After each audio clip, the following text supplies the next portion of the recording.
What's going on, everyone? Today is a beautiful day. Lakers basketball is back.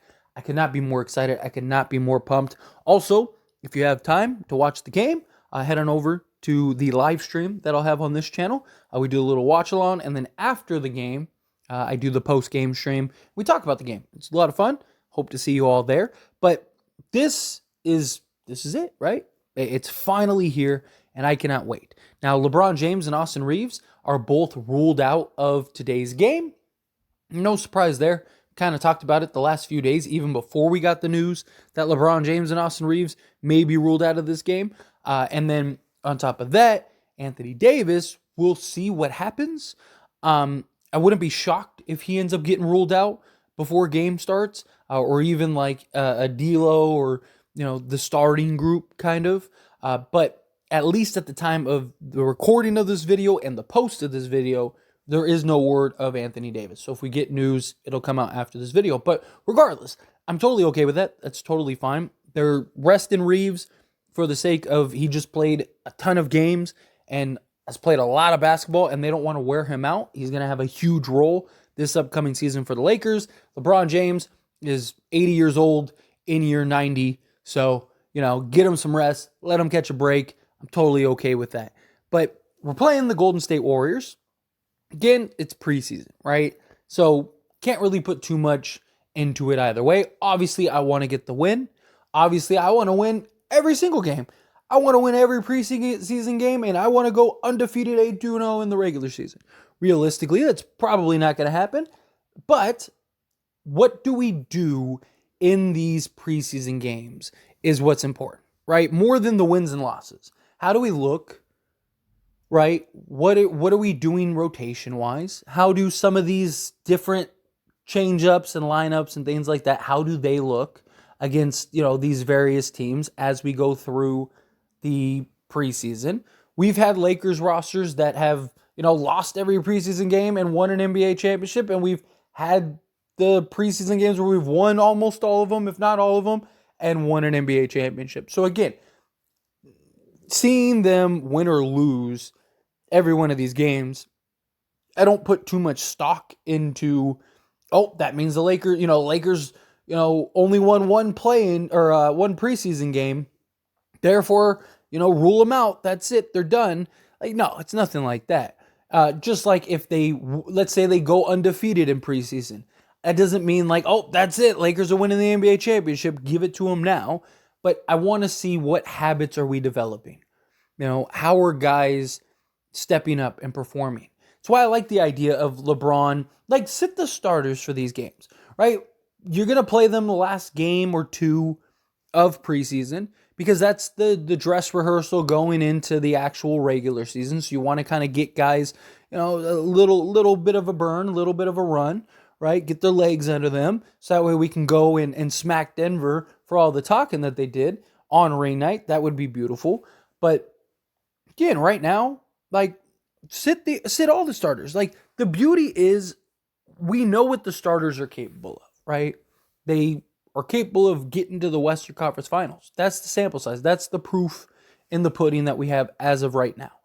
And, obviously, again, you want them to continue to build chemistry. You want them to continue to grow together. But that's why you have so many preseason games. And that's why you have an 82-game season, right? So allow them to kind of, take a step back for a game or two. Let's see what, a starting unit of like Gabe Vincent, Max Christie, let's say Cam Reddish, Christian Wood, and Jackson Hayes. Boom, there you go. Like, what does that look like? Show me, right? Let's get some burn of Jalen Hood-Schifino. He's been a real standout in training camp and stuff. Like, let's see what these guys can do. Because Darvin Ham, he's really got to kind of flesh out the rotations. Because, look, we're 12 deep at least. If Schifino has really been as good as advertised in the, training camp and stuff, then probably 13 deep, right? But you're not running 12, 13 guys on a nightly basis. It's just not going to happen. Some guys are going to get nights off, whether that's, just for rest or injury or, Hey, you just got a DMP tonight because we're trying to get other guys some looks. But you want to know, okay, these are like the 8 to 10 guys that are playing a majority of the minutes night in and night out. And these are likely the guys that are going to be my playoff rotation. Obviously, that could change as we move forward throughout the season. A guy really kind of steps up and, just outperforms everyone else, or, a trade happens or whatever the end result ends up being. But regardless, like, now is the time to experiment. Now's the time to get weird. Let's get weird, right? Now's as good of a time as any to throw some things at the wall and see what sticks. What if you find that lineup, that complementary group that's just like, oh wow, they're really good. What if it is something with like, say a Jalen Hood-Schifino, a Max Christie, Cam Reddish, Jackson Hayes, and Taurean Prince. And it's just this kind of run and gun, versatile, sizable lineup where it's just like, wait, time out. Like, man, you could run this in the regular season. You could run this against anybody.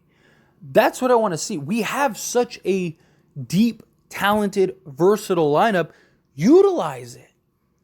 Let's see what different lineups are. Like, people were freaking out that Darvin Ham said, about throwing out a Gabe Vincent, a Austin Reeves, and a D'Angelo Russell.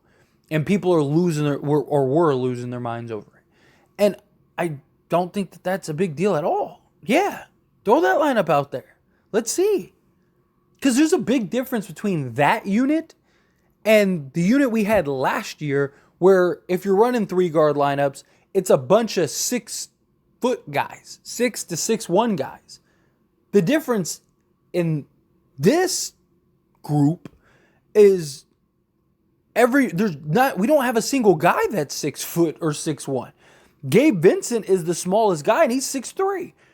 So you'd have a 6'3" point guard, you'd have a 6'5" shooting guard, and you'd have like a 6'5" small forward.